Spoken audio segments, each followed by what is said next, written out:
அனைவருக்கும் வணக்கம். நான் உங்கள் ராஜு.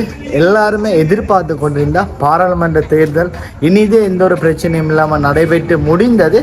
இதனுடைய முதல் கட்ட முடிவுகள் கிடைக்கப்பெற்றிருக்கு. எந்தெந்த கட்சி எந்தெந்த வாக்குகள் மூலம் முன்னிலை இருக்கிற விடயம் உங்களுக்கு நான் சொல்ல போறேன். காலி மாவட்டத்தில் இடம்பெற்ற தபால் மூலமான வாக்குமூல முடிவுகளை நாங்கள் இப்போ பார்ப்போம்.